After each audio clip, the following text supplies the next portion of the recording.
Are you the lucky one? Were you the one that was maybe... Could well be. That looks very fresh.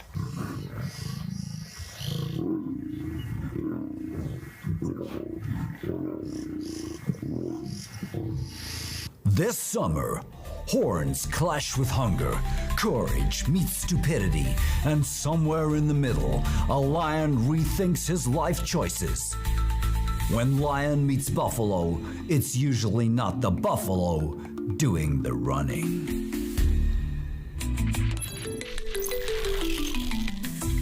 Well, that's about it for this evening. And thank you all very much for joining us. I hope you enjoyed the action, your soul imbibed some wilderness peace, and your very being will remain inspired for the next 7 days. Until then, as has become traditional, I leave you with the following profundity from Robert Frost. The woods are lovely, dark and deep, but I have promises to keep. Good night.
Good afternoon everyone, welcome to another session back at Live at the Waterhole.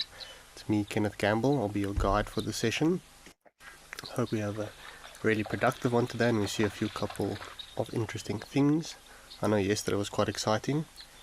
Just a reminder, it is a live and interactive session, so please feel free to send through your questions and comments and I'll answer them as best as I can.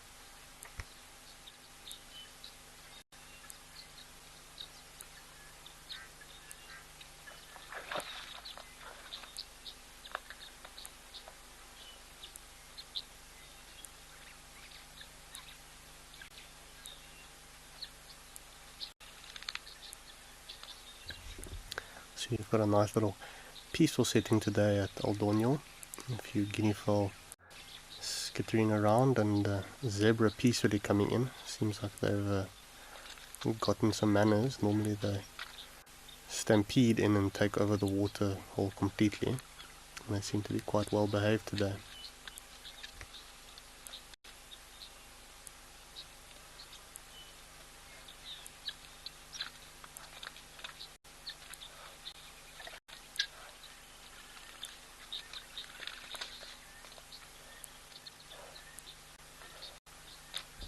Quite interesting to see how their behavior can vary from time to time.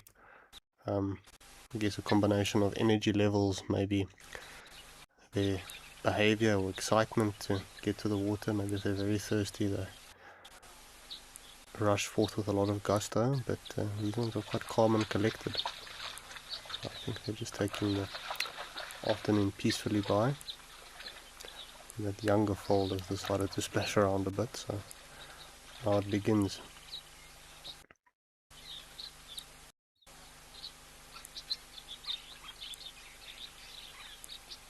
Actually a bit surprised we didn't see elephant yesterday at Aldonio as far as I can remember. But we also haven't started with the elephants here today. I'm sure they're somewhere out there, probably maybe still on their way to the water.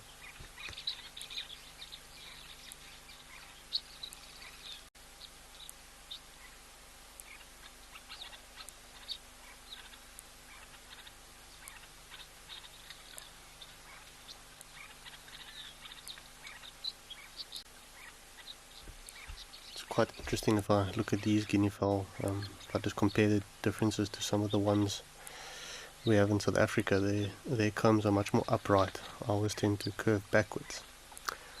But we're going to head over to Rosie's pan, see what's waiting there for us.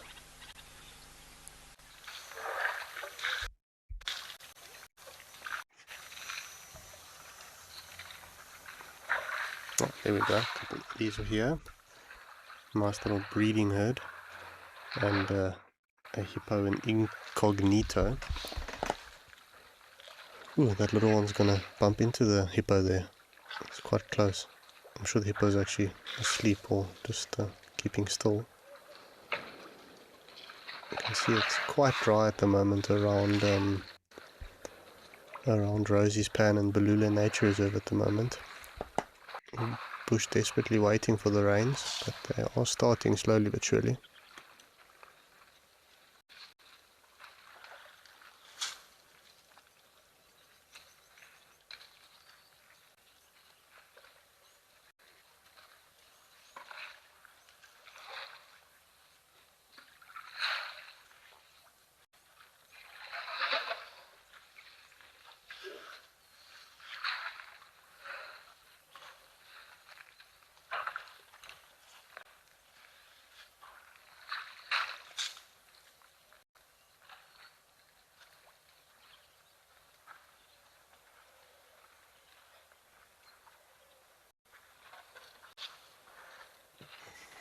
There certainly seems to be some level of awareness about the hippo there.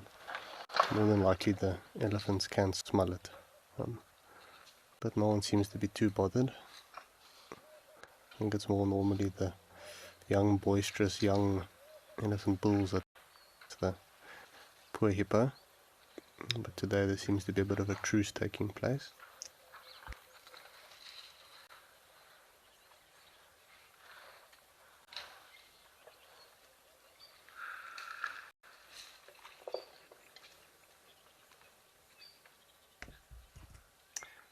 Good morning to a few of our viewers. Hi Sandy, Wildlife Lady. Yep, there's a bit of a quiet one at Aldonio.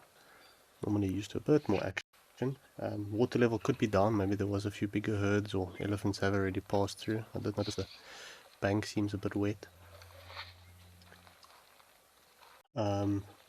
Question from Lucy, where is the Balula Nature Reserve situated? So the Balula Nature Reserve is just north of Hoedspruit. It's the part of the greater Kruger National Park.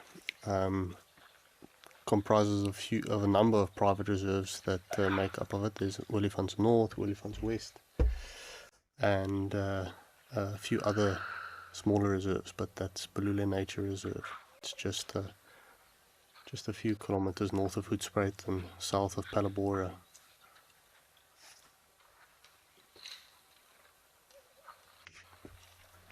Yeah, I do agree, Wildlife Lady. I think our hippo might not have too much of a peaceful afternoon, but the elephants don't seem too bothered. Seem to be done drinking and they're a bit more interested on browsing now. I think he might get off lightly.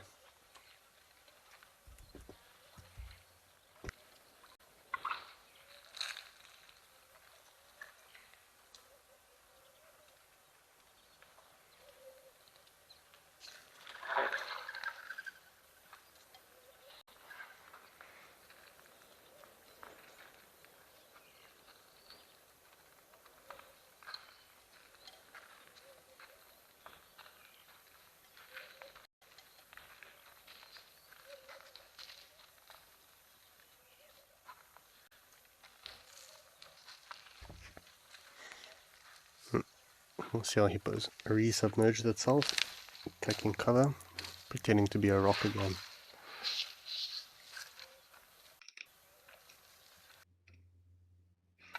Just carefully watching the environment. That's quite cute. This little one's clambering over the tree trunk there, giving himself a bit of a tummy scratch. I'm sure that's quite a great spot for a scratch. Oh, he's really getting to that itch. It's probably been bothering him for a bit.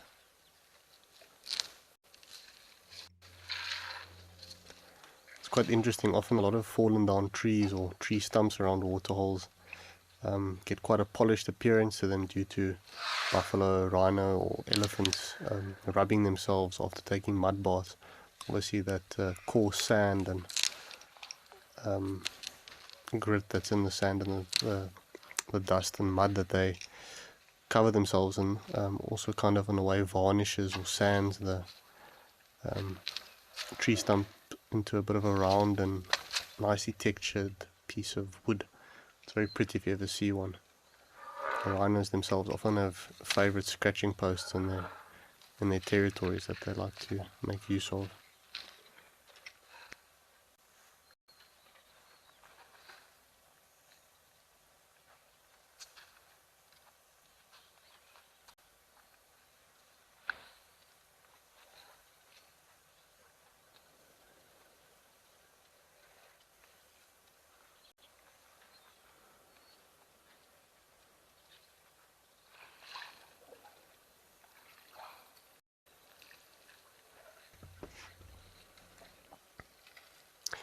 These elephants seem a little lethargic. I can only imagine how hot it is. Today in Hoedspruit we've got a maximum of 37 degrees, so I'm very sure similar temperatures are being experienced there in Balule, from us. But it's definitely going to be a sweltering day. I don't think anyone is too keen to rush away from the water as of yet.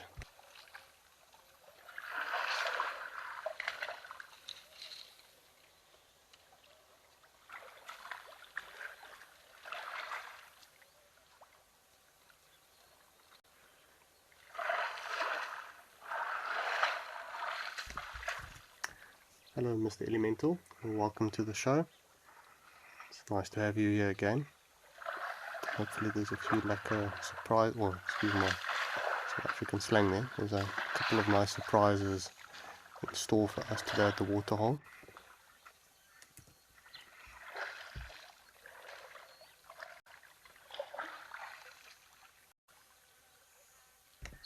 Before the show started, I went on a bit of a drive in the smaller nature reserve.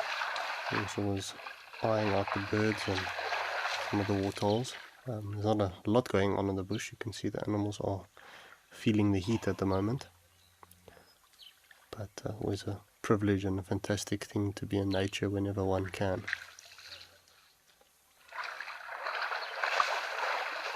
Certainly in my eyes it's a compliment to be a nature addict.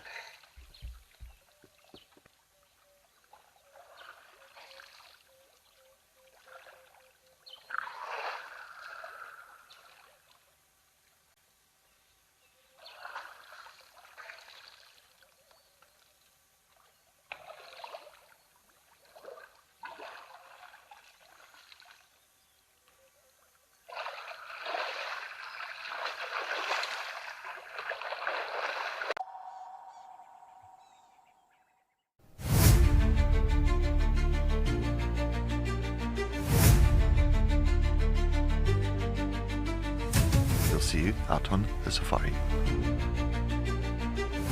It could be a very exciting morning.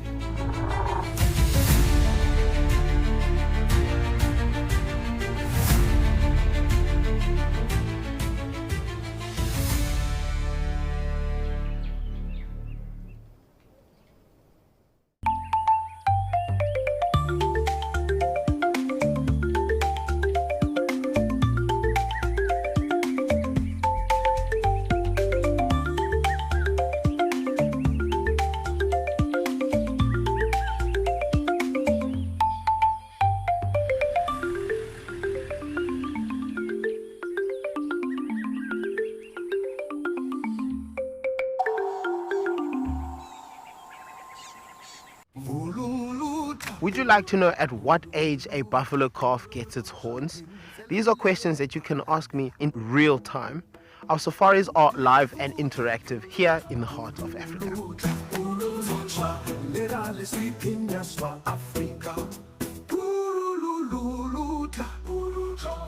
Join me on Safari Live and connect with nature.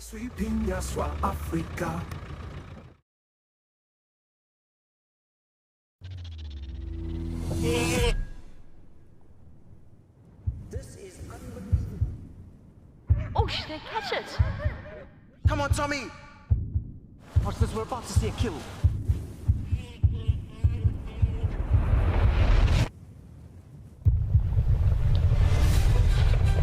You can see how close he is from where I am.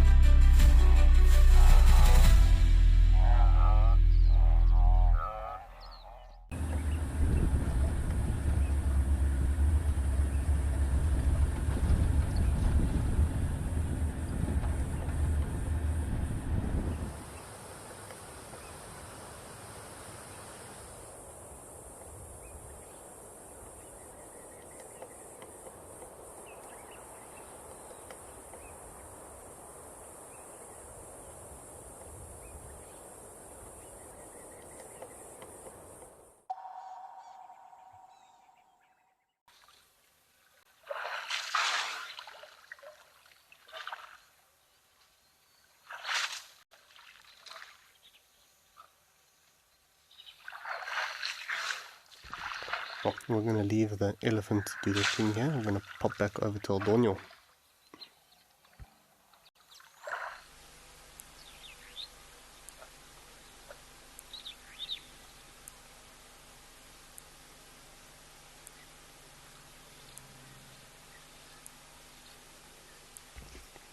Quite a peaceful setting at Aldonio again.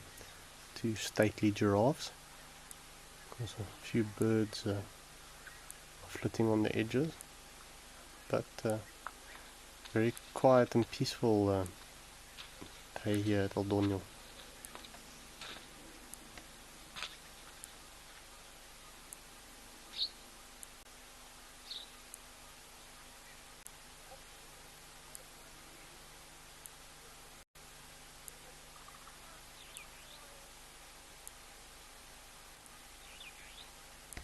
I'm sure this giraffe is quite thankful to have a peaceful opportunity to stretch out and make itself vulnerable while it drinks. Not too much commotion or harassment going on around it. I think I can see an oryx in the background there, swishing its tail. Oop, something spooked the giraffes. It looks like a monkey. It looked like a monkey darting past the front of the camera there. Don't think that would be a first to me. I haven't seen monkeys at Aldonio. I haven't also seen cameras, but I haven't had monkeys at Aldonio.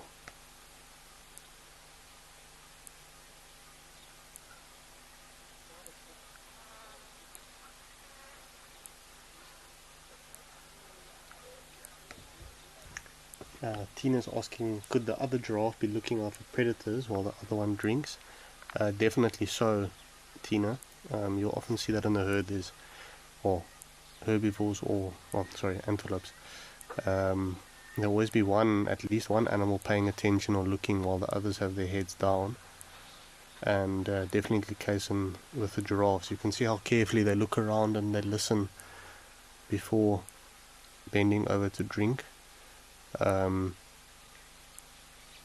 think you could wager that the one was also keeping watch while the other drank, but I don't think it's uncommon to see both of them drinking at a time, but they will certainly look around carefully and listen as carefully to make sure the coast is clear before assuming that vulnerable drinking position of theirs.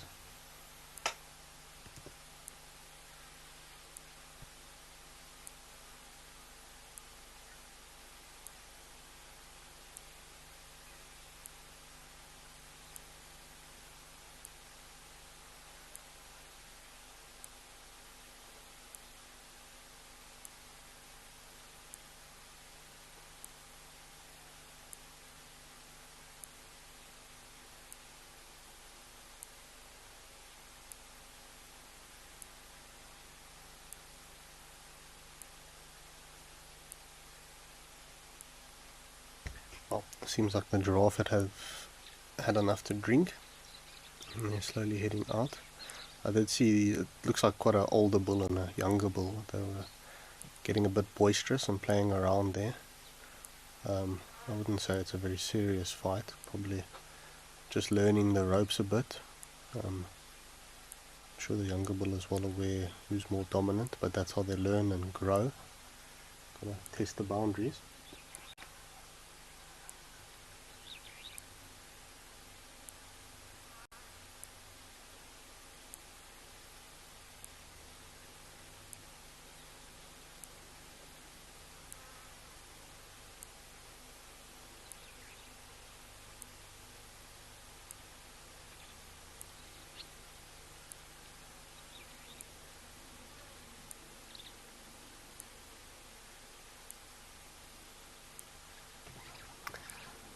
Well, I'm going to leave our gentle giraffes and head over to Cloud Lodge.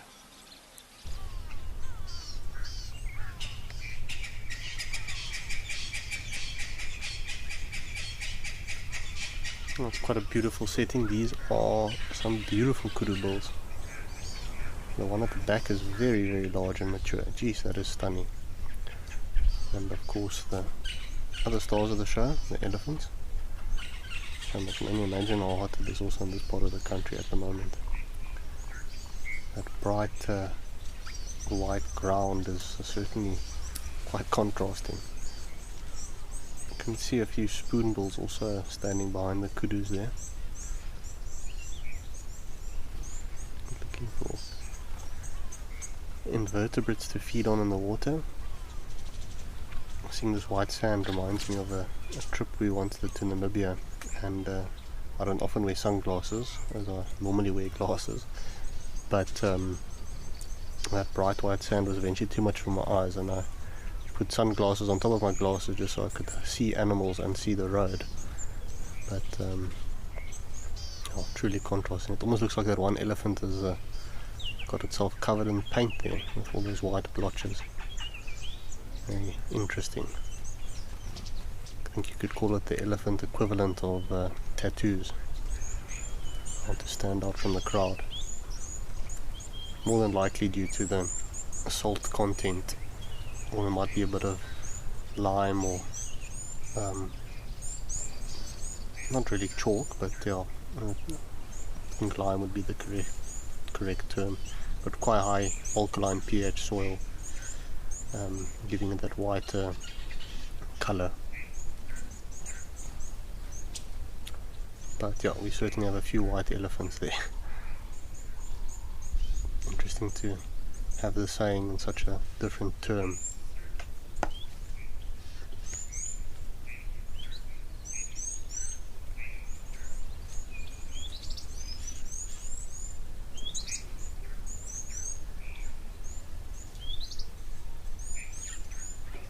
That's one thing I remember with a lot of the Etosha elephants, due to the ground being majority the same color as what we have here at Tau. Most of the elephants in Etosha are quite a grey white color. I mean, we've also kind of seen it a bit at Safari Hook. They are much lighter just due to the pigment in the soil. Geez, that is really a stunning large and mature kudu bull there. He looks very impressive and stately. Of course, unfortunately, a target for lions and other predators alike. Carrying those massive horns on his head is quite a physical ordeal, so you will get tired quickly, and often why you see large kudu bulls are caught by predators, hence why they also like to live in dense bush or on their own. And they try their survival mechanism is being unseen and unfound. It's often why you see them being quite cautious when they approach an open area, making sure it's safe for them. It's not exactly ideal to try to do a sprint with those large horns on your head.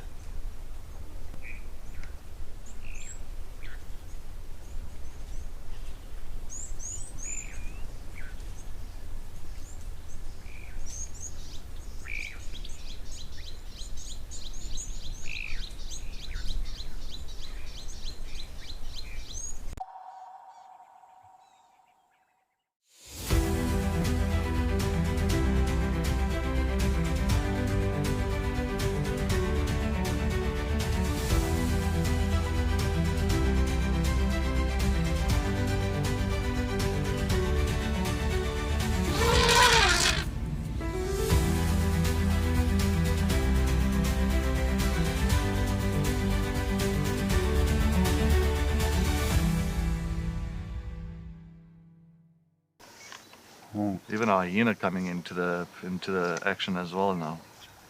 Oh my word! She's stalking the hyena now. Leopard, hyena, lion, all together in one shot. Oh. Woo! This is action-packed.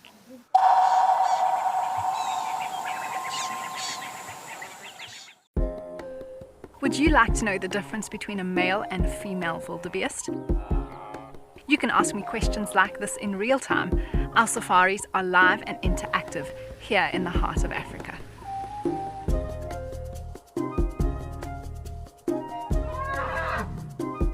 Join me on Safari Live and connect with nature.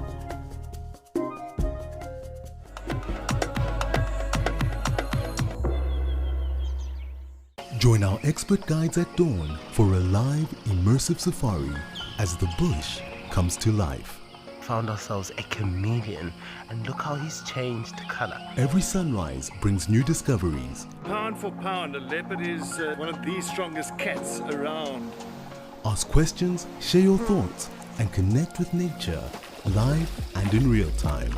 Great excitement, great happiness. Start your day with adventure. Can you hear that?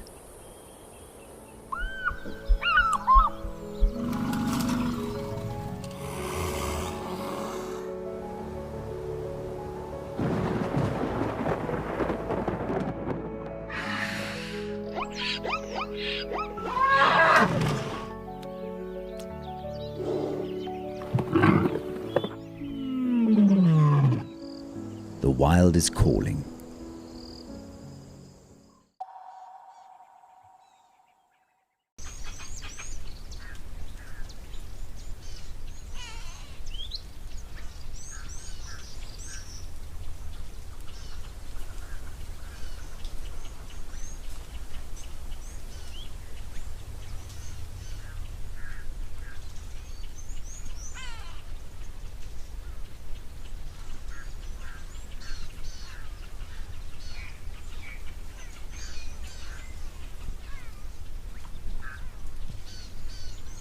Well, these moorhens definitely have a great habitat. There's a whole network of cover and aquatic mazes for them to travel around here. You can also think how full of insects it is for them to feed on. And quickly appear and disappear.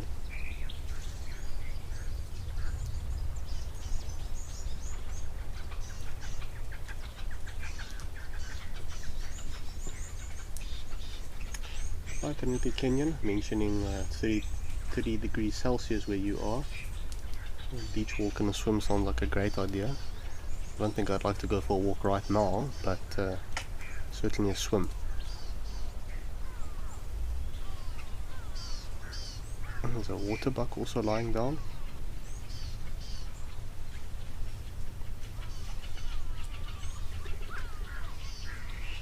Comment coming in from Wildlife Lady. This is truly a stunning scene. Nice seeing all these magnificent kudu bulls, and well, it just wouldn't be the African bush without elephants. I often miss elephants when you go to a reserve that doesn't have them, obviously within reason, but there's just something magical about having elephants in a reserve.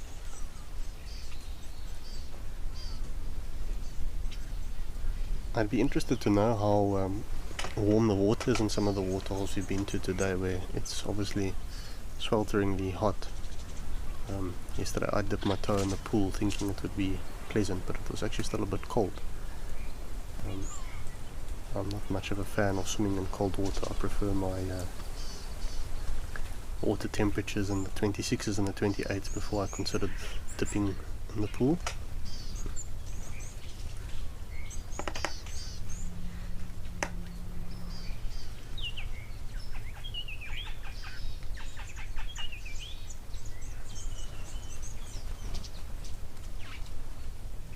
Well, that's quite nice. We've got a herd of springbok here at Tau. I don't remember seeing springbok anytime recently at Tau. Definitely the right habitat and locality. But we've got quite a bit of herbivores on the fringes there as the shrubbery ends. See some wildebeest, I assume more kudus. But very nice seeing a springbok. Don't often see springbok near waterholes either due to their arid adaptations. Obviously we're a bit spoiled at Safari Hook, but nice sighting. You can certainly see all the animals are occupied with their going ons of the days, getting something to drink, trying to stay cool and survive the heat. And the birds are also taking it quite easily, except for the moorhens, of course. And look, we've also got a few teals and spoonbills resting. Looks like some coots, or red-knobbed coots. But a very busy afternoon here at Tau. Oh, there we've got an ostrich. That's quite nice. I think if we had to do a bird list of Tau, we'd quickly get about 10 or 20 different species. It's quite a nice waterhole. I mean, I think calling Tau a waterhole is relatively accurate, but it's almost a bit more like a dam wetland system. It's so chock-a-block and full of life, well, aquatic life, etc. It's quite nice to just sit and watch. The ostrich and the gooses are also not keen to be harassed by the elephants.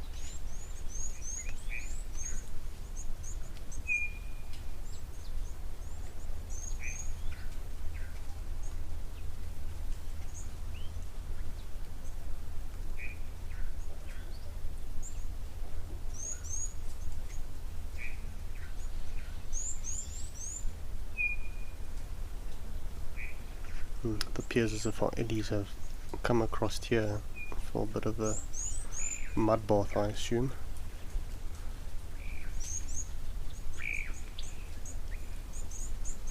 Well, this is more a cursory stop. They seem to be moving on again with a bit of speed at that.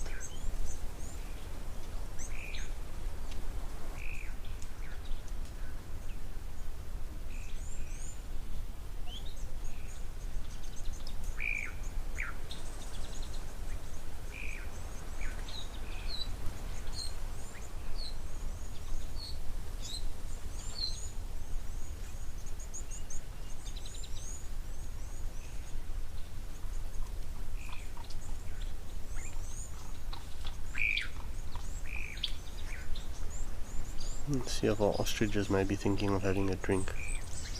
It's quite entertaining watching them drink. They're trying to catch the water with their beaks.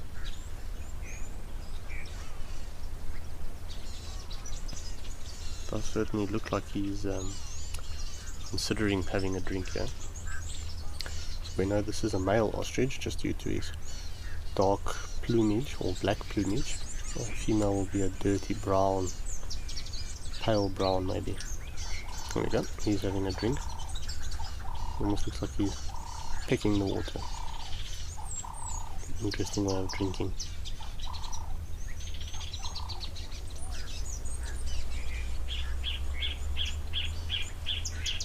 So interesting to notice only really doves and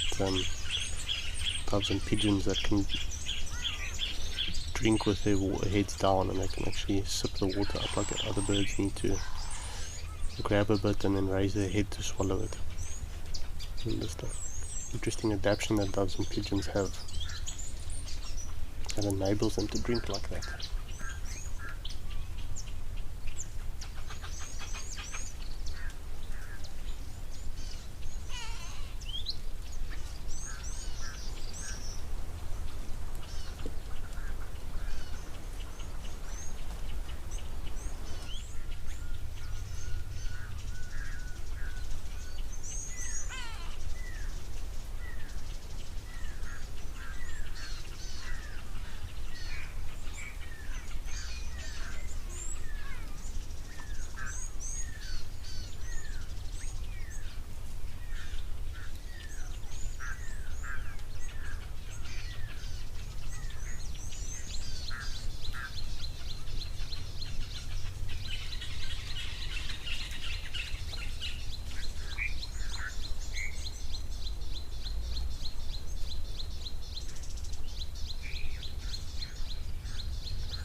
probably assume, I was just pondering it a bit why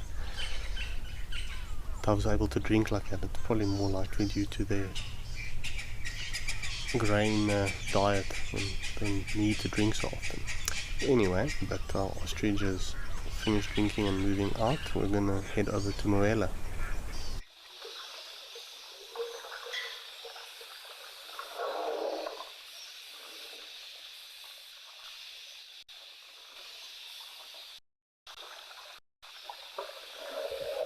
Looks like a bit of a council meeting or board meeting here with the Ellies. Everyone having a drink at the water inlet. I see we've also got a few more queelias. And there's a few pools and dugout areas. Wouldn't surprise me if it's from the elephants digging for water. But, very stark landscape at the moment. Reminds me of our wonderful queelia experience yesterday. That was very, well, lack of words, but it was truly amazing or breathtaking. Just a miracle of nature again. I can definitely hear a few queelias in the background there, faintly. Obviously the Moela camera is a bit further away from where they drink, so it's not as noisy. Queelias certainly don't have the most attractive bird call, but yeah.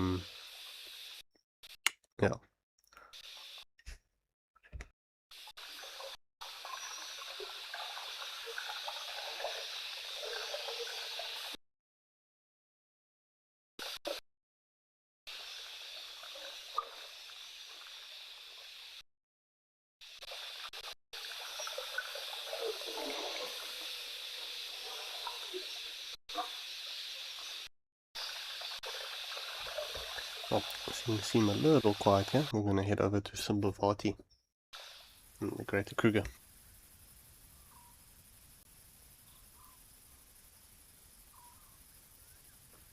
Ah, more Ellies. Kind of funny, a lot of the Ellies we've been watching are walking circles around the dam, either looking for a good spot to drink or looking for some nice mud to coat themselves in. Hi Joan, happy Saturday to you as well. Welcome to the show.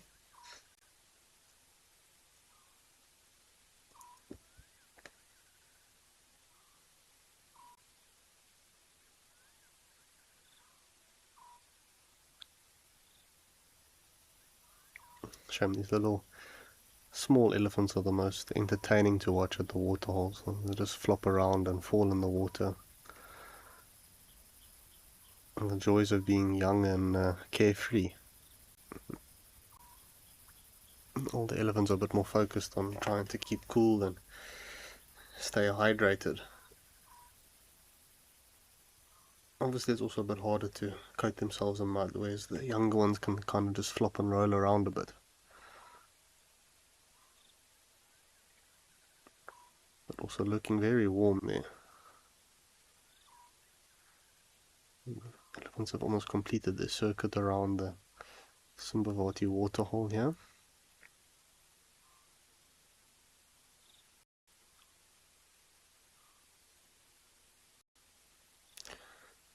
Another one's harassing his mother ever so slightly. She's trying to drink and he's pushing her trunk out of the way.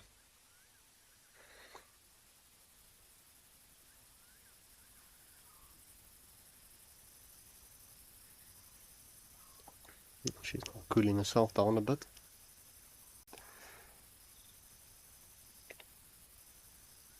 I can only imagine what it's like being an elephant in these hot conditions.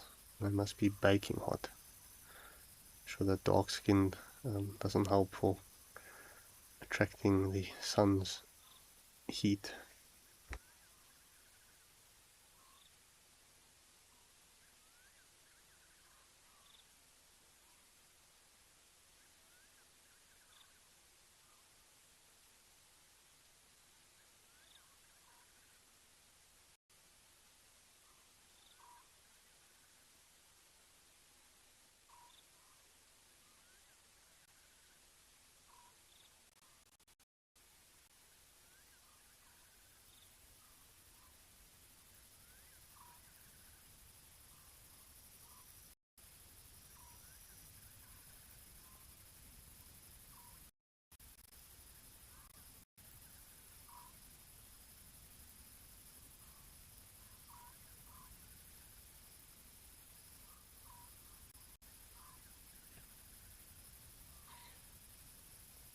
That little one is having a wonderful time in the water. Just enjoying life.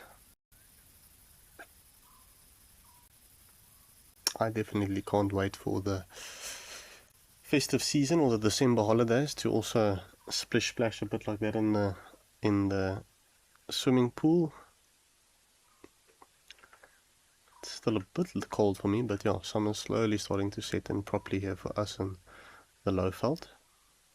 But still quite a bit of work to do before the festive season rolls around for the holidays. But at least I've got some ideas courtesy of the elephants. Oh wow, we've got quite a few coming in now. But quite normal this time of day. Elephants will be attracted to the water like bees to flowers.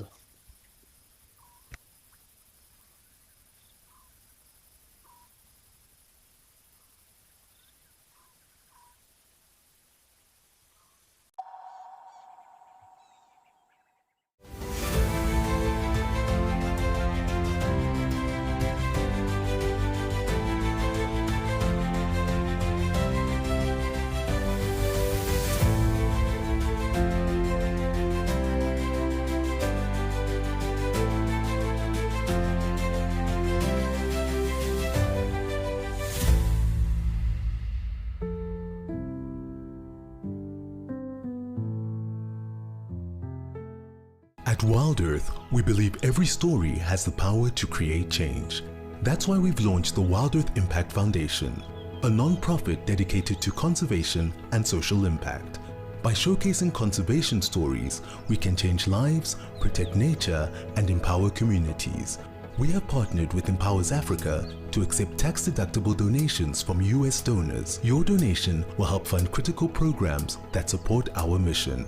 Join us and be part of the change. My full name is Cedric Leslie Dold. I grew up mostly here in the Lowveld. I grew up here pretty much on the southern side of Kruger National Park, a place called Marlow Park, for most of my years. Something surprising about myself, I did play drums in a band for many years. Best sighting I presented, we found Columba in the 2 cubs, and the cubs are just way big.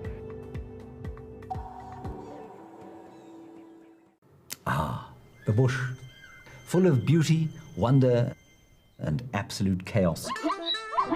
And now, all that madness has its own show.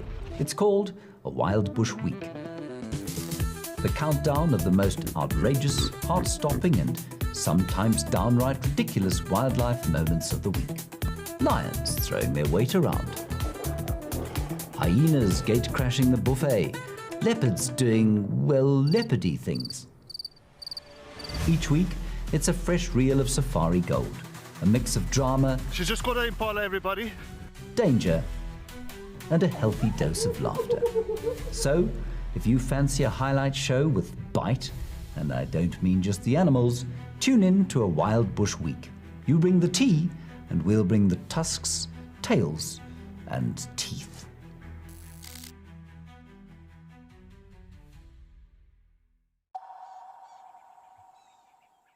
A heron is having to relocate from all its fishing spots.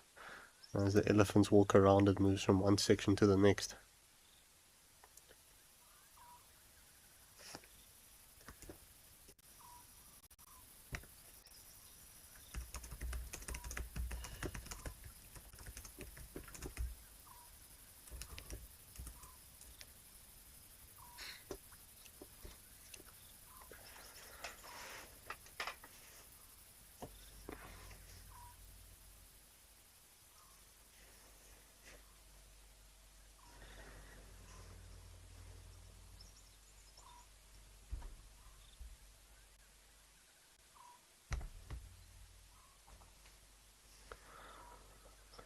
Well, we're gonna leave the elephants to carry on with their afternoon and see what's going on at the hide in Wangi.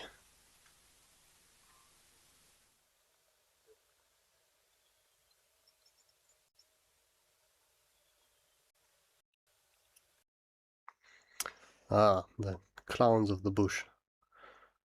I assume there's many more baboons lurking.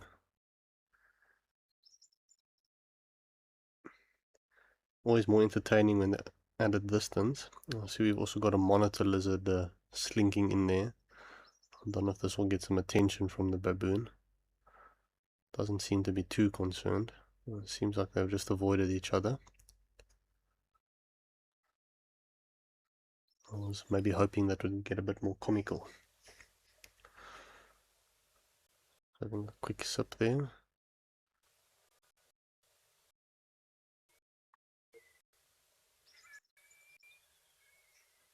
So quite a bit of bird life here at the high today. I think I can see a striated or little heron as it's now known at the back. And I also saw a egret strutting on the water side. More than likely a little egret, but couldn't see too well. I'm not sure if it's flown off. I thought it was roughly where the baboon was. It's probably moved.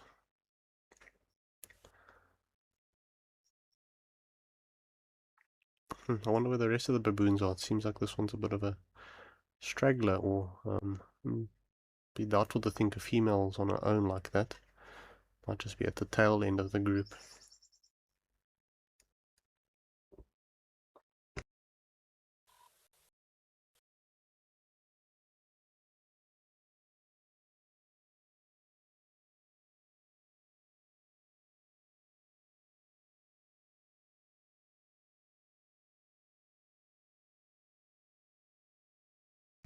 Ah, there's our egret. This is a cattle egret.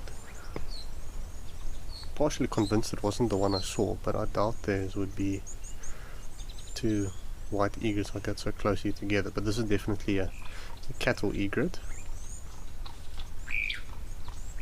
Normally see them associating with buffalo or elephants and grassy areas, but there we go. See them hunting some insects in the tall grass there. Now they normally associate with mega herbivores, as they disrupt insects and fly off and they can grab them. But obviously there's more than enough insects around here. It might even be hunting these dragonflies near the water's edge.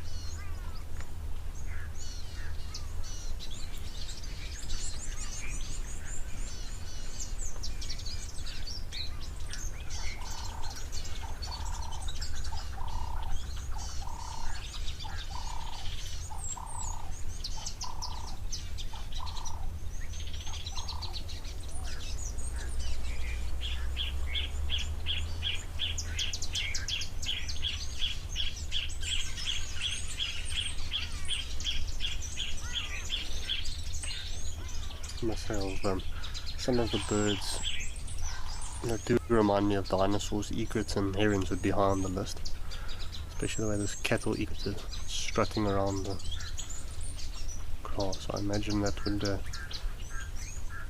have been our dinosaurs, more than likely, well, certain dinosaurs behaved or strutted around. Chickens also have a bit of that strut or behavior, but I must say egrets have got that very predatory strut about them. Tough to put it in words, but I think that's how I would describe it.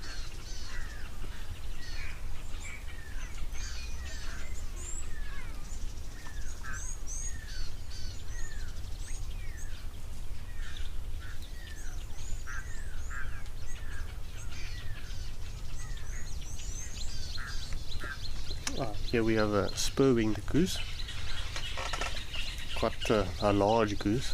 I'm sure we can see from here it looks quite large, but even here it looks a bit small, but they actually are very large waterfowl. Maybe not the prettiest of faces, but their glossy plumage is quite pretty for me. Very large and striking geese that we get here in Africa. It's actually only the Egyptian goose and the spur-winged goose that we have in southern Africa anyway, but I do think through most of Africa those are the only real two goose species.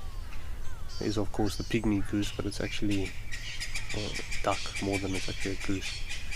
And during my birding journey for the longest time I thought the knobbed duck was actually a knobbed goose, until I looked up the name properly in a bird guide and taught myself something. But yeah, so this is one of our other goose species. Robin Mack, you're saying you'd be a female elephant, excuse me, and you're a fan of their matriarchal systems, and it takes a village mentality. I do agree. It's amazing how carefully elephants look after their young and their family. Certainly would be a negative, like you said, being pregnant for 2 years. I don't think that's pleasant. Quite a long time. Robin was also mentioning the size of that water monitor that was walking around. That was quite a sizable one. What's scary is they still get a bit bigger than that. Sometimes they're almost about 1.5 meters in length at times. And quite big, but yeah, that was quite a large one. You generally only see them that big more in man-made environment, or it's more beneficial for them with food and protection. Don't often see them getting too big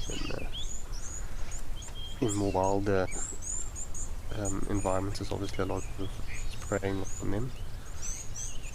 Yeah, but that was still quite a sizable one. You can see this goose is just mowing the water or the grass on the water side there. It's often what makes them quite unpopular with farmers, because when new crops come out like that, the gooses flock to those areas and eat and nip off all the growing points of different grains that are being grown. It appears like we've got an eagle that's coming for a drink at the back there. Can't see too well what it is, but certainly a bird of prey. We'll see the rest of the baboon herd, troop, excuse me,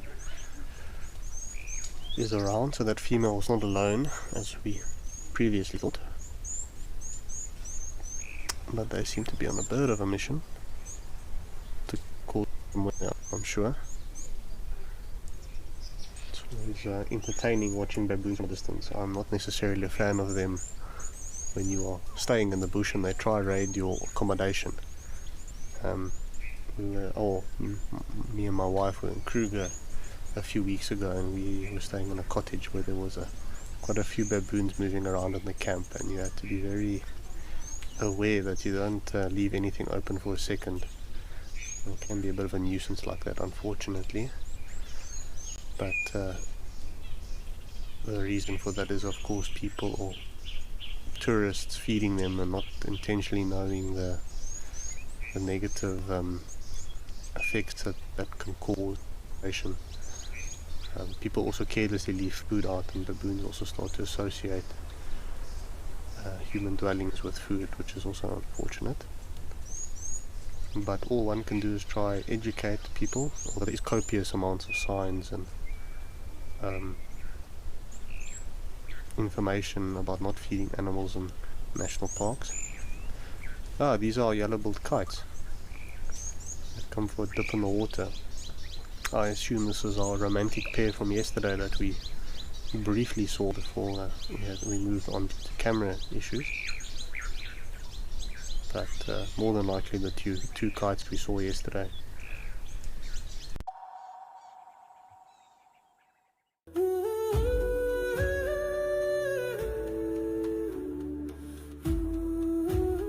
My name is Amy, and behind the camera with me is Paul.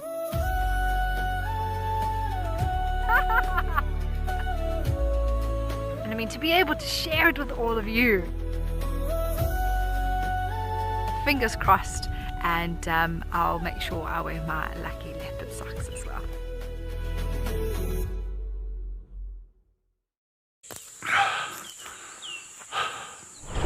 What does it take to handle the wild? Balance. Determination. Focus. Yaku!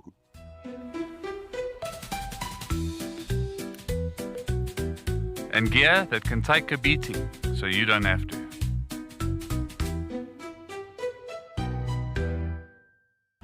My full name is Cedric Leslie Dold. The best driver at Wild Earth, it is me. I believe I'm the best driver. I think so, because I've Best part of my job, I say, is just to try and look out for these animals, track them down. I love tracking animals. I love looking for, you know, fresh tracks, and if you can find them, it's just at the moment of accomplishment. If I wasn't a presenter for Wild Earth, I would be the drummer for AC/DC. And that's it for this morning's drive. She's just got her impala, everybody.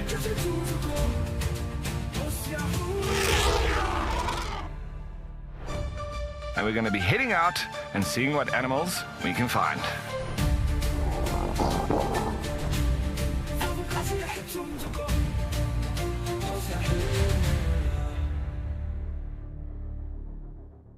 Out here, every wild moment counts, and as a Wild Earth explorer, you will not miss out.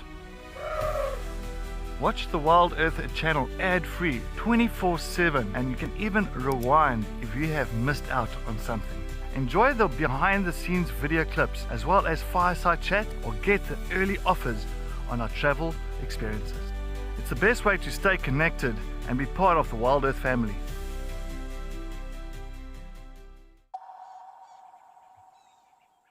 I get strictly taxonomical. The Egyptian goose is considered a type of shell duck, but I think it's a bit of semantics with the different names, etc.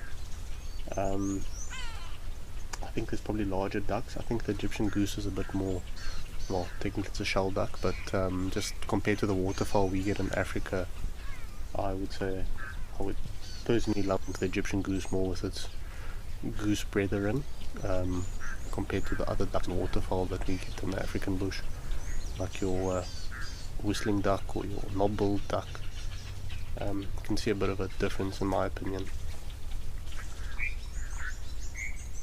I genuinely find, and this is also just my opinion or feelings, but I find ducks tend to be a lot more shy or quieter, more stealthy, whereas Egyptian geese and geese in general are very loud and proud almost. They don't really skulk away or keep to themselves or quiet or hide off. Geese are quite abrupt like that. But yeah, interesting nonetheless. Plenty of elephants again here in Tembe. I think the day that there's no elephants at or more, and I think it's just another way of saying it'll probably never happen. This is a very pretty waterhole. I haven't been there in years, but I would like to squeeze in a trip.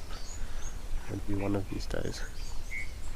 I have a family member getting married not too far away from Tembe, so maybe if I plan properly and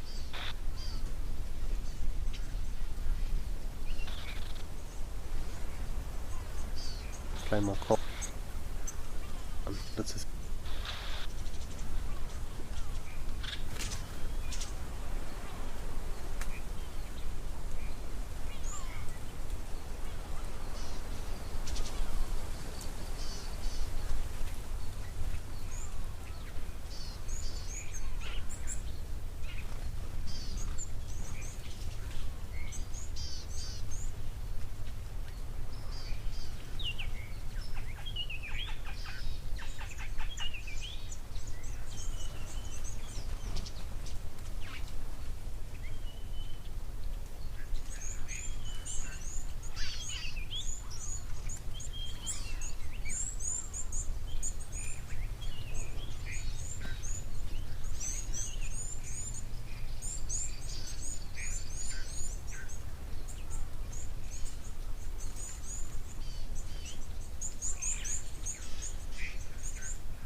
Hi everyone, apologies for that. Gremlins are hard at work, but we're back and up again.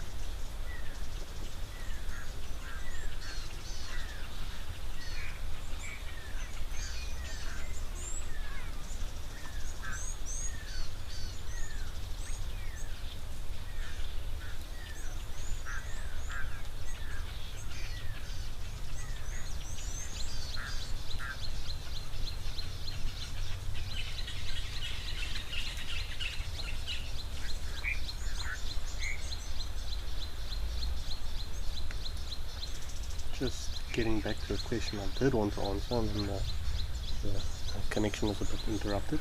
Mr. Elemental was asking if I think animals have grumpy days, sorry, and if it's maybe due to a bad night's sleep. It could be.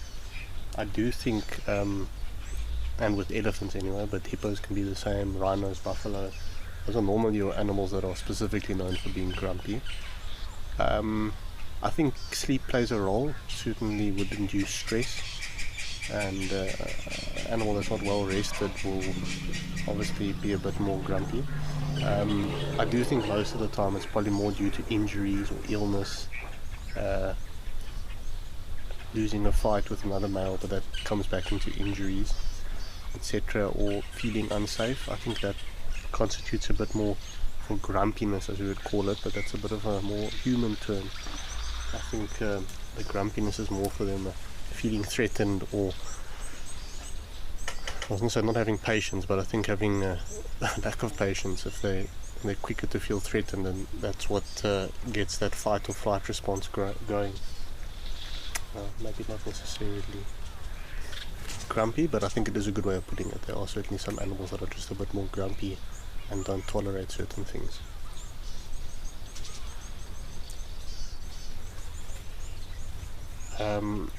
But moving on, we're going to go off to Jack's camp.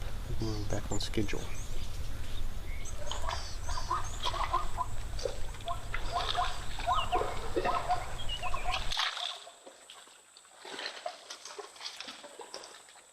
Wow, that's quite a stunning scene. This is the first time me being at Jack's camp. I haven't seen this waterhole or camera before. Very pretty with all the wildebeest and zebra. I love the palm trees in the back as well. That's quite stunning to see those Ilana palms.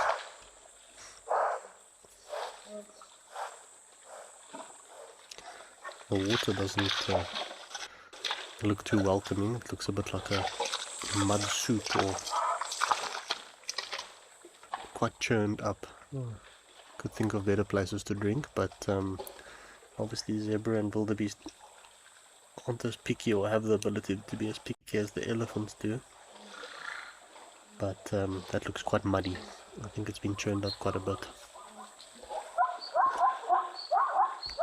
Of course, the one benefit is all the minerals they will be able to take in like that.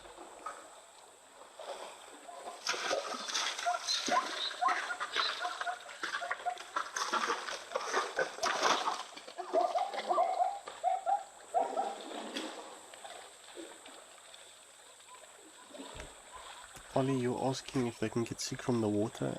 They certainly can. I don't think in this instance from the sediment so much. It might not be ideal for the digestive system, but at the same time, if you think about the dust and sand that's also sometimes on the food they eat, it's not necessarily an issue. I think what would more cause them to get sick is very stagnant water. It's maybe something's died in it, etc. There's quite a bit of bad microbes, etc. in that water. That would make them sick. But yeah, I mean, stagnant water in general is not great. You'll often see elephants, if water's quite stagnant and often full of all kinds of things, they will actually avoid it and rather try and dig a hole or find fresher water. Yeah, I'm sure this is not their first choice, but it will keep them going. You can almost in a way kind of see how the, I wouldn't say some of the zebras are being careful and the other ones aren't. But I don't think this would necessarily make them sick, no. But at the same time, not drinking anything will kill you a lot faster than foregoing water and looking for a different source. You never know when your next source of water will be. And they could always get to another spot and it's dried up. So it's quite integral for them to take what they can. Their bodies need the hydration. But geez, it's certainly looking quite muddy. And this is a type of spot where animals get stuck in the mud, and that's also quite can be a bit of a death sentence. It's not great.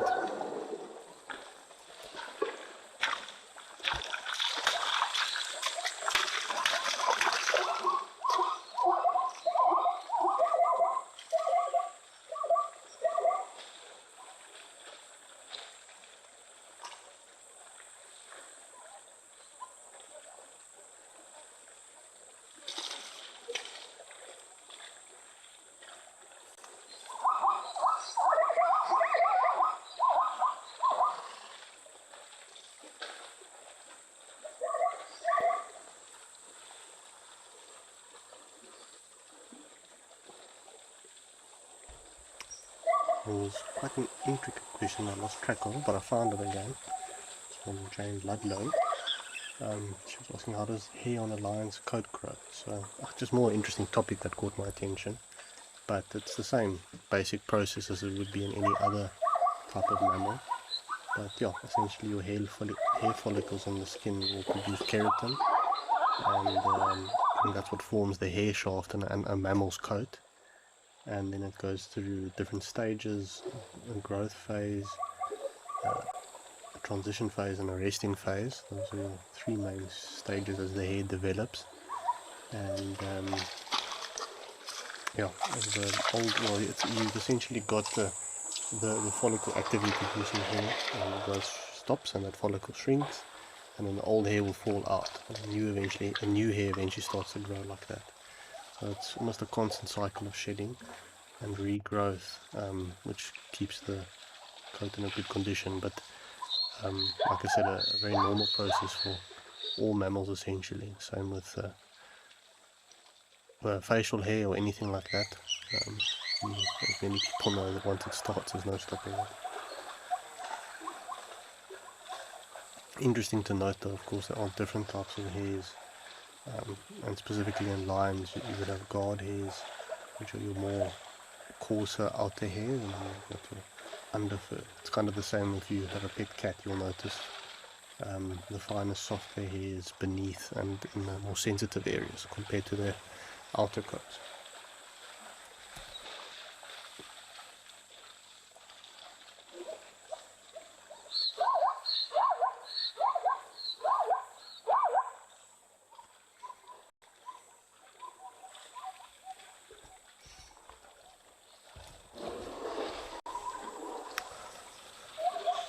Well, it's been an interesting session with Journalistic Hobby. Had activity, but nothing out of the ordinary. But any day watching the waterholes and being out on the bush is a good day, I think. Certainly enjoying being at Jack's camp a bit. It's very different seeing all this mud. Almost trying to figure out what's mud and what's water. It's interesting that it's so muddy. I can only think this waterhole has been heavily churned up by all the feet going through it.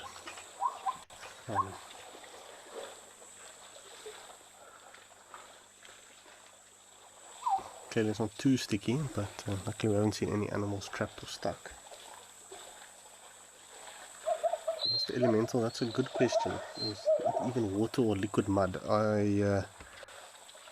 At first glance I thought it was water, but I do kind of think it's liquid mud essentially, very more liquidy than mud. It seems like the let's call it the fluid or the liquid at the top end of this camera near the edge there seems much more liquidy, but at the bottom of the screen it's quite more muddy. So obviously it will separate out over time. It's just kind of in suspension at the moment. All the fine particles, silt particles, that's the word I was looking for, are obviously quite disturbed and to have mixed quite a bit. But I think with enough calmness it will settle out a bit. But then of course you can see there's a lot more animals approaching to drink, so it may stay like this for a while. Maybe it'd be interesting to actually see in the morning how this waterhole looks, if it's a bit more calm and the water has kind of separated out from the silty layer.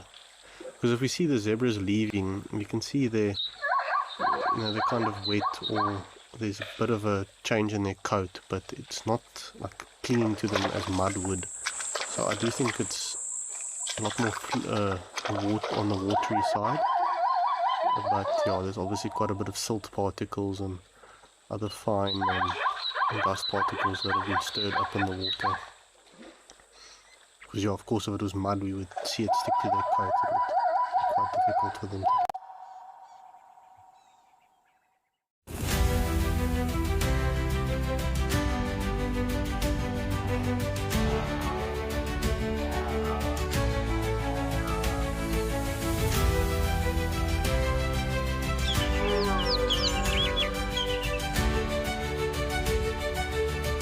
This is an unbelievable afternoon.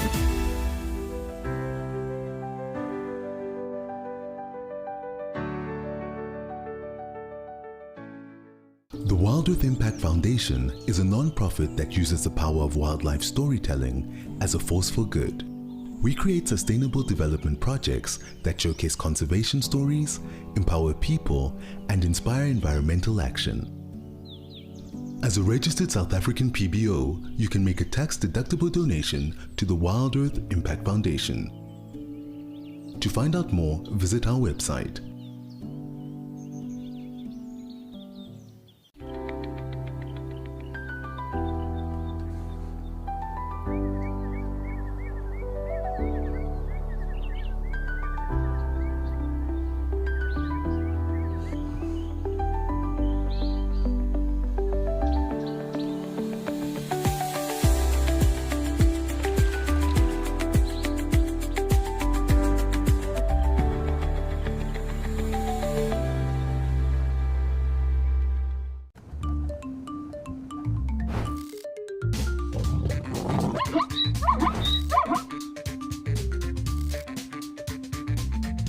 Morning everybody, thank you so much for joining us.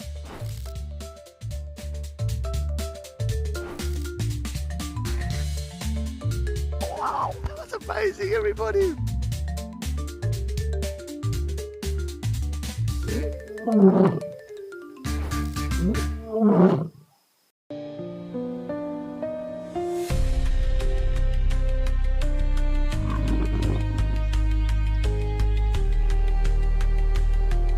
We are here with a male leopard.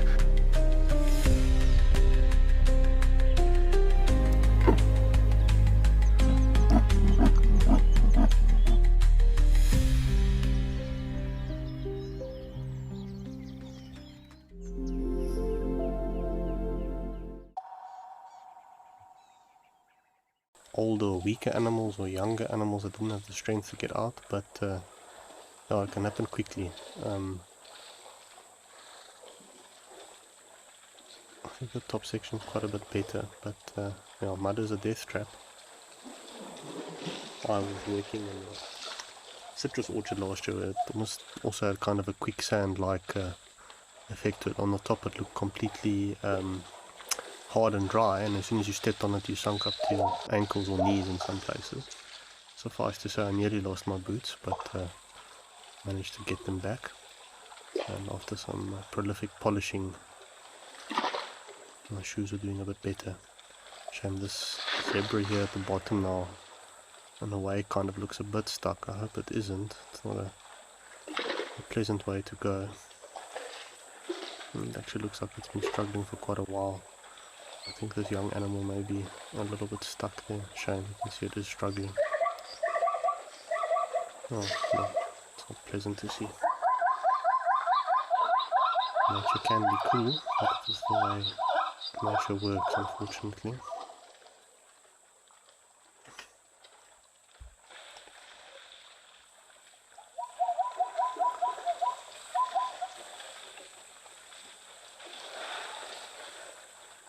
I know in some instances though, rangers or some parks will get involved and rescue animals trapped in the mud.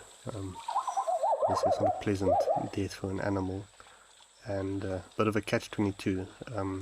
Obviously a man-made waterhole can unfortunately cause muddy situations that normally wouldn't really exist. So I know there was a waterhole near camp in the Kruger National Park. They actually eventually closed the waterhole down due to it causing that same issue. Quite a few animals getting stuck, etc. They busy rebuilding the waterhole now to prevent that. But yeah, it's a sobering reminder.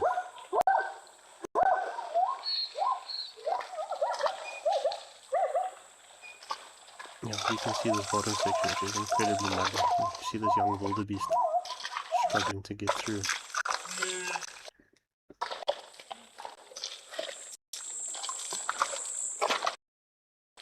And the problem with mud is you never know how bad it is until you are stuck in it, and then it's quite hard to get out of it.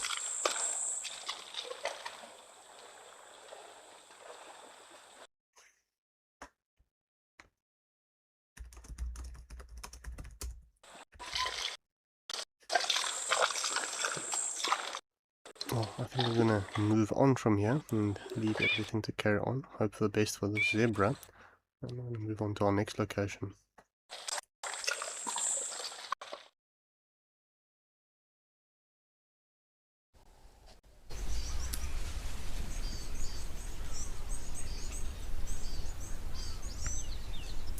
Ah, got a nice eye level viewing here at Cat Eye Pan. This elephant has taken a quick shower and he's off to find some shade, I imagine. I don't think he's going to carry on eating right now. I think he's going to look for some shade.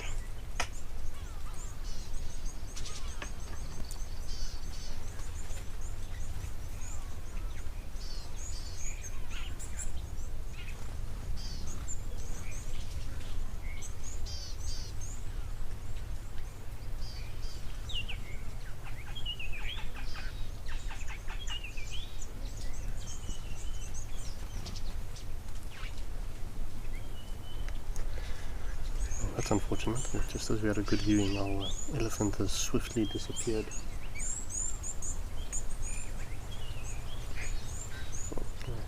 The elephant's made a swift exit. We're going to go over to Tower Lodge, see what's going on there.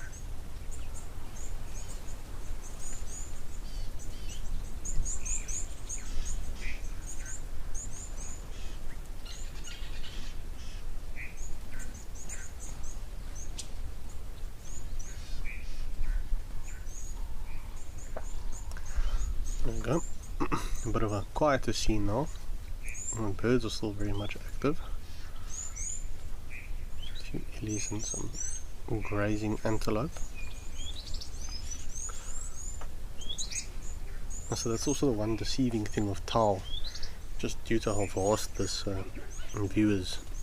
And there's actually quite a lot going on right at the back. You just can't always pick up the detail with the camera.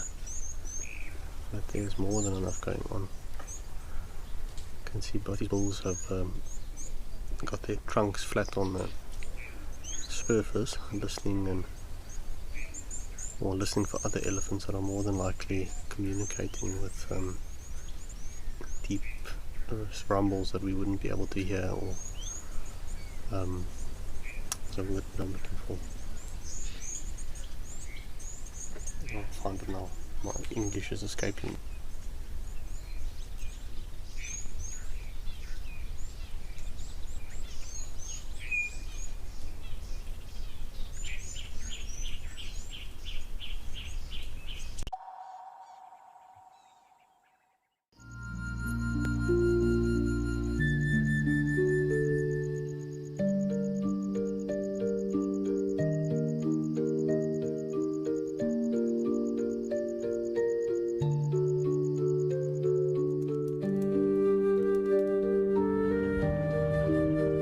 This unfolds in front of you.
Every week, the wilderness delivers.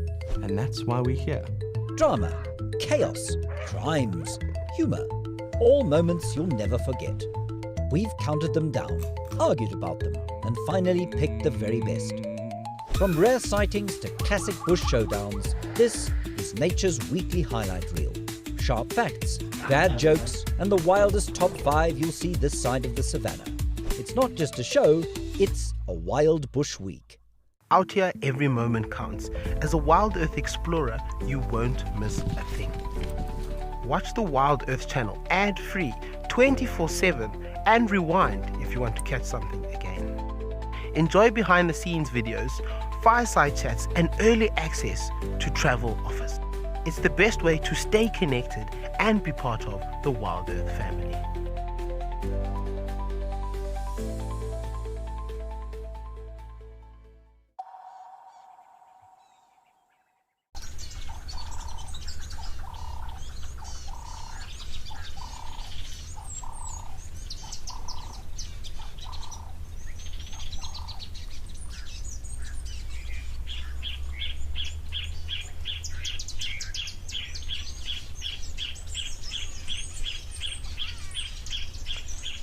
Peaceful and quiet scene here at Tal. I'm going to put a bit of a go, but I don't think there's much else better to do when it's as hot as it is. Actually curious to know how hot it is at Medusa at the moment for Tal. Going to have a bit of a look.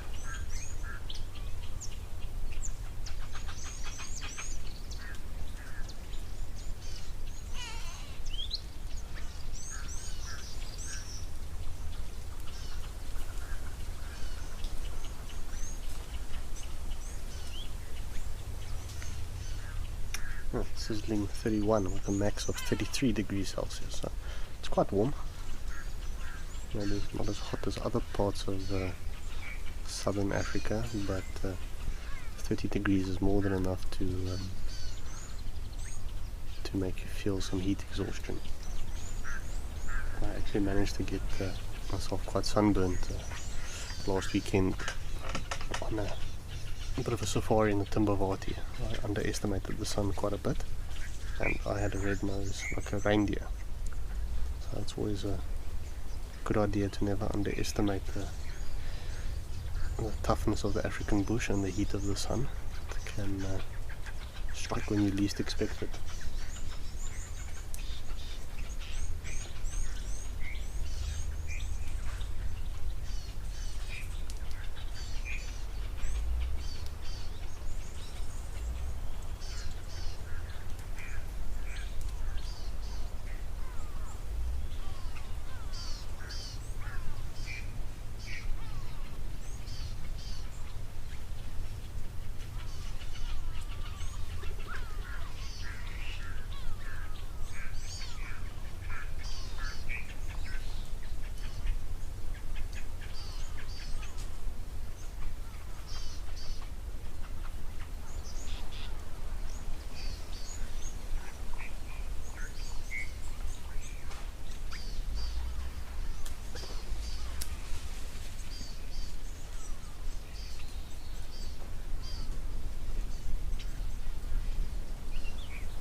Leave all our things. I'm gonna go over to Donio. Hopefully a bit more going.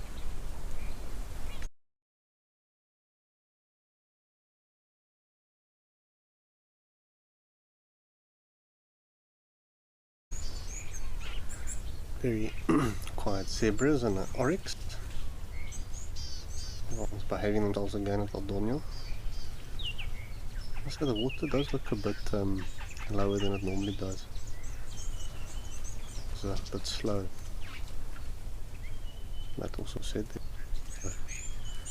yeah, it's drinking since we were long.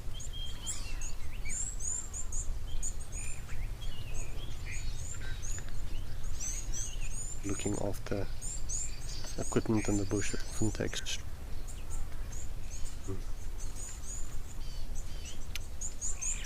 but yeah, quite a mission to keep them with all the leaves, etc., and things that fall in. So it's always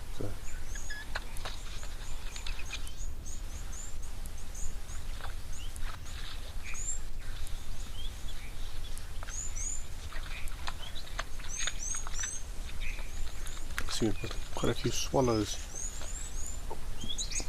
flying around and sweeping around the waterhole.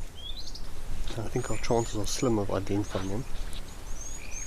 There'll be quite a number of different swallow species, but at least you can enjoy the swift swooping, etc. Actually looks a bit like some of them are sweeping and grabbing some water to drink. But it's still quite difficult birds to ID.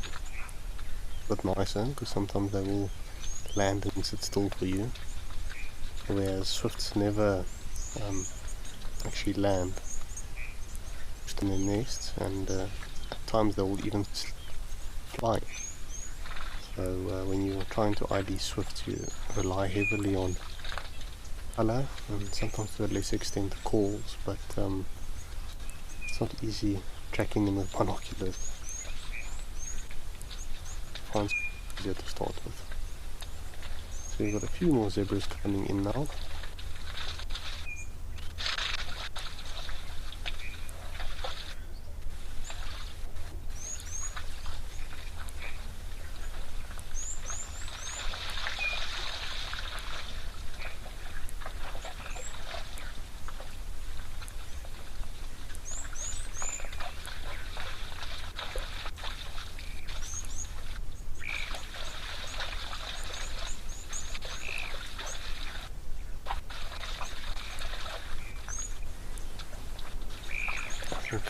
This could be one of the reasons the water level is quite low. I don't think how many possibly today.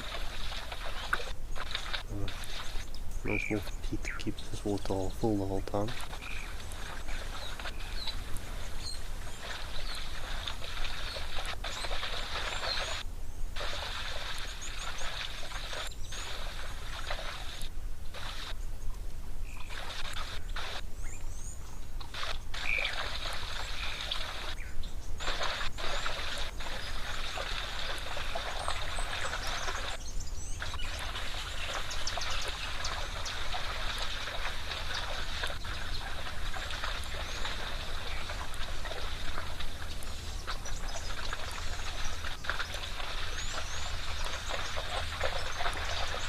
There's plenty of zebras running around.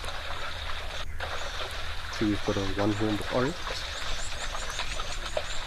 So officially say we see a unicorn as well. I think that would have talk that one up.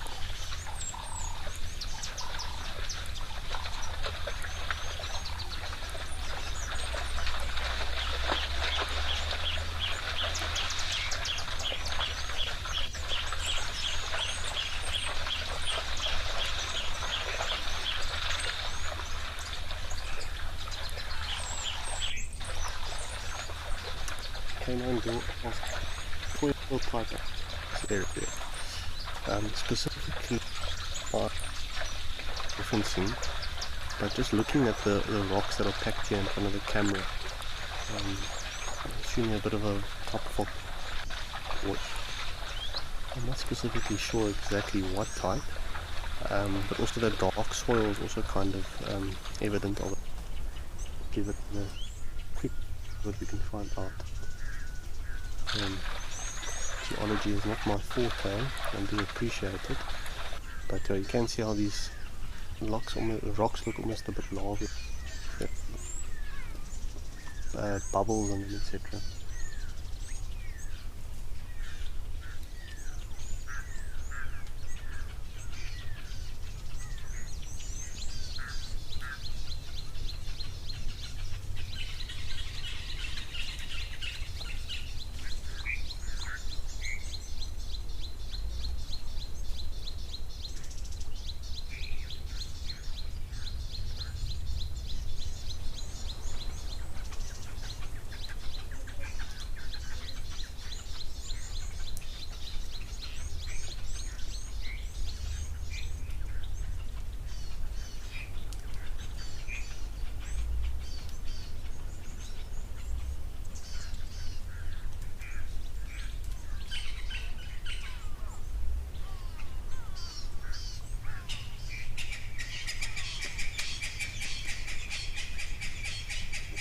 Got a few zebras. Much space for them to squeeze into, but looking very busy if you are trying to muscle them. Some reading just off the bat, some of about the rocks and the geology etc. of the Aldornia area. So the parent rock is from lava flow, as we could kind of see from here in front of the camera. Apparently it's considered a young lava flow. Obviously this did happen a long time ago, but it's geologically quite a young area. So your surface and soil type is predominantly volcanic gravel and these stony swirls. But yeah, that's in the soil, or the soil we're seeing is just that volcanic rock and varying degree. So it can quite fertile. The number of zebra here in the area, so probably a fertile soil.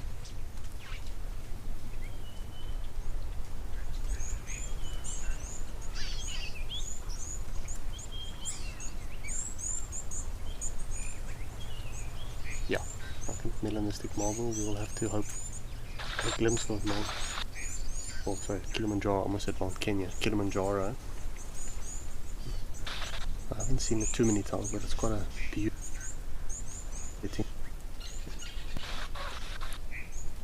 Spazes. They are here today, and it's the first time seeing such a big herd. I'd say normally the herds are in about the 20s or 30s, and I think there's minimum 50 here, if not more. And I think that's what we can see on screen. The waterhole itself actually is full. Physically no more space for anyone to really move or shift around, just waiting for an opportunity to get in. It's quite full at the moment. I think that water will be even lower by the time this herd leaves. Just a stripy status for sure.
If I didn't know this location as well and it didn't say El Dornio at the top of the screen, I would have almost guessed you were near the Potato Euro. Massive number. You can see with all the obviously animals biting and kicking taking place, fighting for their position near the water. See how much water is left after this.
This unfolds in front of you.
Every week, the wilderness delivers.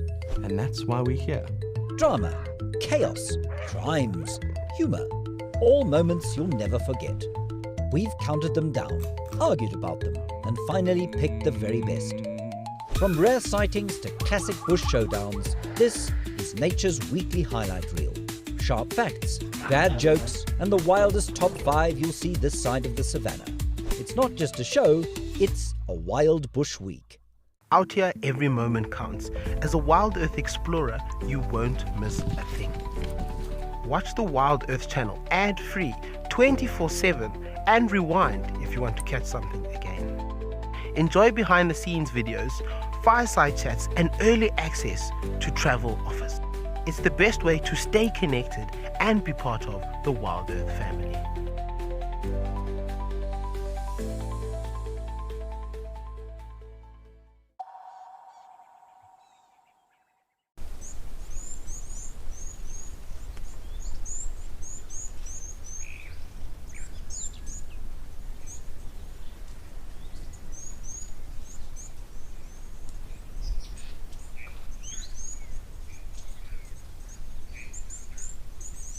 See how the lap week at all, but that was quite beautiful.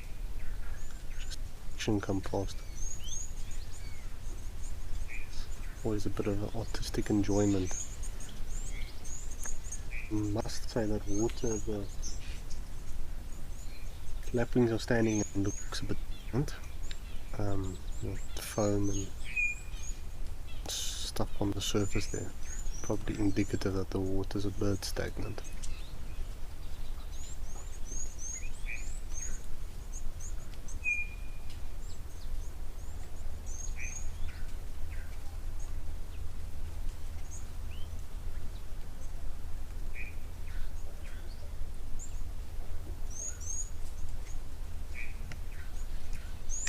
Robin Mack, you were mentioning a black back.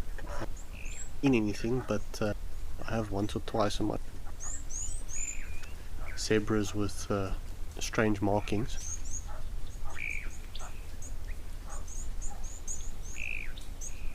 This pan, but more exciting action.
It is almost off.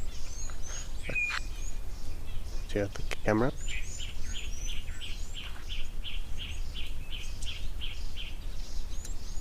And it's so nice to see elephants at the water.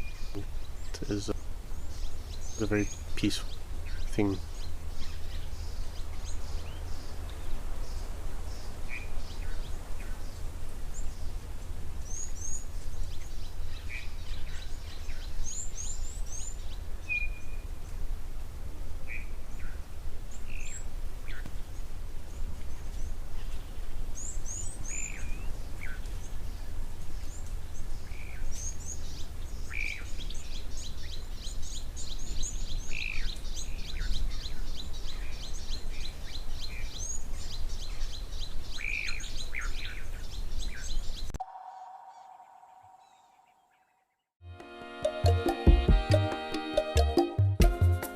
My name is Amy, and today we're going to be doing things a little bit differently.